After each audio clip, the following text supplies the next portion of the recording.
outside, where she spent several minutes contemplating the deep end of the pool. She'd never heard of anyone successfully committing it this way, and would probably only ruin her dress and traumatize half a dozen children in the process. Gogo turned away from the pool and collapsed onto a chaise. She draped an arm across her eyes as Crim Pebley's face flashed through her mind, torturous pictures of the happy times they'd once shared, from hunts in Virginia to dances at the Burlingame Country Club. They had fun together, and they had plans. One day there'd be a wedding at a white clapboard house. They'd raise a passel of children and follow this dream to happily ever after. The end.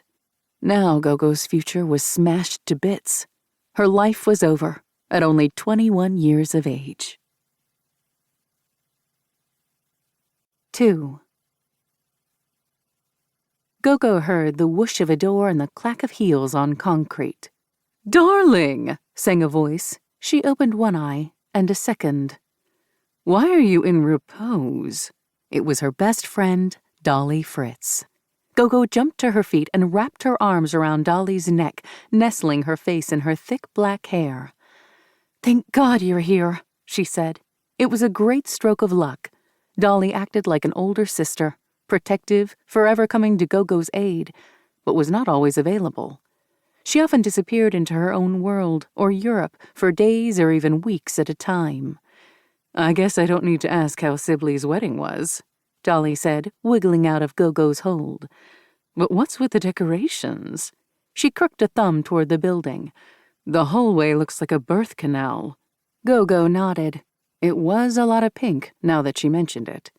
"Truly awful." Dolly shook her head. "Anyway, I apologize for the delay. I was watching Fitzroy, and he absolutely refused to go down for his nap." Gogo released a small gasp. Fitzroy? A nap?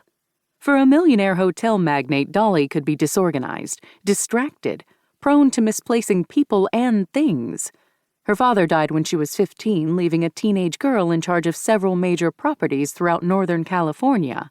Where fiction had Eloise at the Plaza, San Francisco had Dolly at the Huntington.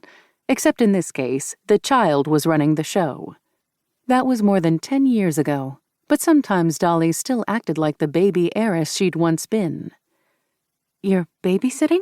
Gogo asked, just to check. "You're watching a live human child?" "An ocelot," Dolly said, "which is a type of jaguar, I think." The Fuller Callaways had gone to Miami to see about a yacht and asked Dolly to watch him for the day.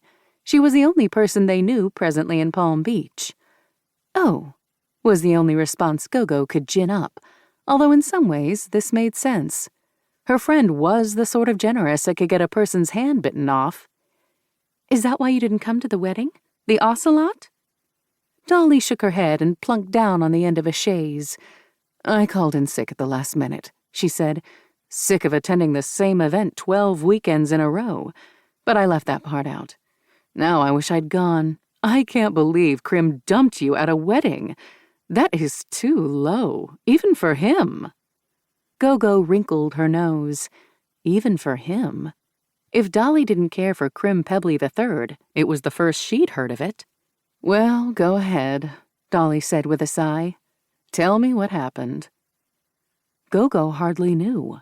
One minute she was drinking pink champagne, and the next, Crim had whisked her outside where the rush of daylight was harsh, like stepping into a cold shower. Gogo squeezed her eyes shut as Crim began to speak. Though he'd intended to wait until Monday to have this discussion, Gogo was too handsy on the dance floor, forcing him to spit it out. Crim couldn't marry her.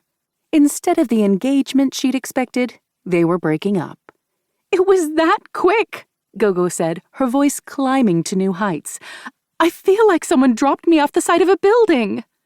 "Poor thing," Dolly cooed. She patted the chaise, instructing Gogo to sit back down. "He could have waited a couple more hours." "Or not done it at all." Dolly opened her handbag and angled it toward Gogo, offering one of the balled-up tissues littering the bottom of her purse. For all her wealth and breeding, Dolly could be a terrible slob. It was as though no one had ever taught her how to take care of things. "If you're not going to dry your tears," she said.